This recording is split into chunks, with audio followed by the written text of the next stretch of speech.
അപ്പൊ വമൻ അഅറദ അൻ സിക്രി, എനിക്കുള്ള സിക്റിൽ നിന്ന് പറഞ്ഞിട്ടുണ്ടെങ്കിൽ, അല്ലെങ്കിൽ എന്റെ സിക്റിൽ നിന്ന്, എന്റെ ഹുദയിൽ നിന്ന്, അതേപോലെ തന്നെ എനിക്കുള്ള സിക്റിൽ നിന്ന്, അങ്ങനൊക്കെ അർത്ഥം പറയാം.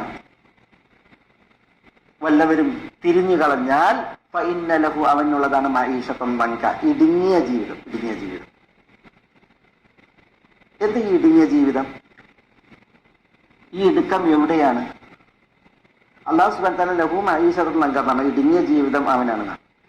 ഇടുങ്ങിയ ജീവിതം അത് ചില മുഫസ്സിറുകൾ പറഞ്ഞത് ഭൗതിക ലോകത്തുള്ള ജീവിതം. ഭൗതിക ലോകത്തുള്ള ജീവിതം അതെവിടെയാണ്?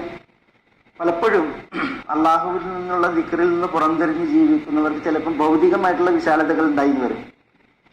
പിന്നെ ഭൗതികമായിട്ടുള്ള അധികാരങ്ങൾ ഉണ്ടായിന്ന് വരും. അതേപോലെ ഭൗതികമായിട്ടുള്ളതായ സാമ്പത്തിക ശേഷിയും കാര്യങ്ങളൊക്കെ ഉണ്ടായിന്ന് വരും. പക്ഷെ അവരുടെ ഇടുക്കം എവിടെയാണ്? കൽബിലാണ്. നെഞ്ചകത്തുള്ള ഇടുക്കാണ് ഇവിടെ ഉദ്ദേശം എന്നാണ്.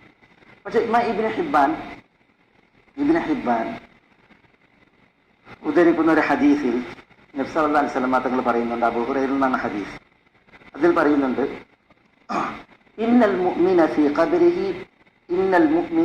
ഖബ്രിഹി ലഫീ റൗദത്തിൻ ഖബ്റ, ഒരു വിശ്വാസി തന്റെ ഖബറിൽ ഫീ റൗദത്തിൻ ഖബ്റ എന്നാണ്, പച്ചപ്പുള്ള ഒരു തോപ്പിലാണ്.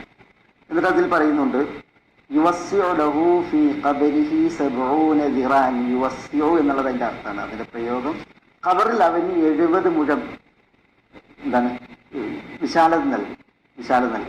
വയുനവ്വറു ലഹു ഫീഹി കൽ ഖമർ ലൈലത്തുൽ ബദർ, ഖബറിൽ അവന് വെളിച്ചം നൽകും. ആ വെട്ടം കൽ ഖമരി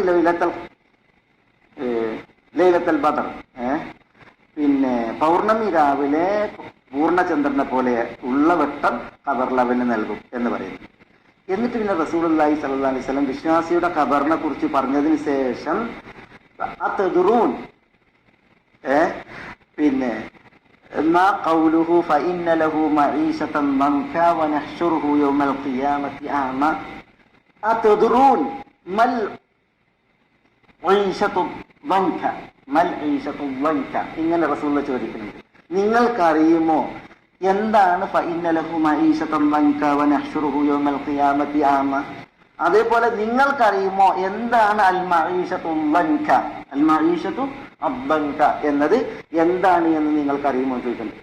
അപ്പൊ സഹാബികൾ പറയുന്നുണ്ട്, അല്ലാഹു വ റസൂലുഹു അഅലം എന്ന് പറയും. അപ്പൊ റസൂലുള്ളാഹി സ്വല്ലല്ലാഹു അലൈഹി വസല്ലം പറഞ്ഞു കൊടുക്കുന്നുണ്ട്, ഒരു അവിശ്വാസി അവന്റെ ഖബറിൽ അവന് നൽകുന്ന ഇടുക്കാണ് എന്ന് പറയും. അവന് നൽകുന്ന ഇടുക്കാണ്. അൽ കാഫിറു ഫീ ഖബ്രിഹി യുബയ്യഖു അലൈഹി എന്ന് പറയുന്നുണ്ട്. പിന്നെ അതിന്റെ തുടർച്ചയിൽ പിന്നെ ഫഇന്ന ലഹു 99 തിന്നീന അതദ്റൂൻ മത്തിന്നൂൻ.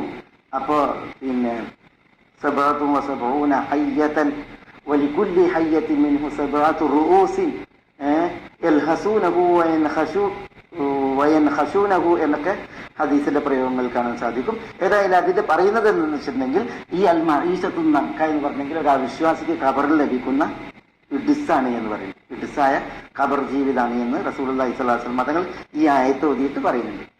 ഏതായാലും അള്ളാഹുവിന്റെ ദിക്റിൽ നിന്ന് പുറംതിരിയുന്നവരെ സംബന്ധിച്ചിടത്തോളം അവർക്ക് എന്തുണ്ട്? ഫഇന്ന ലഹു മഈശതൻ ദൻക, ഖബറിൽ ലഭിക്കുന്ന ഇഡിസാണ് എന്ന് പറയപ്പെട്ടിട്ടുണ്ട്.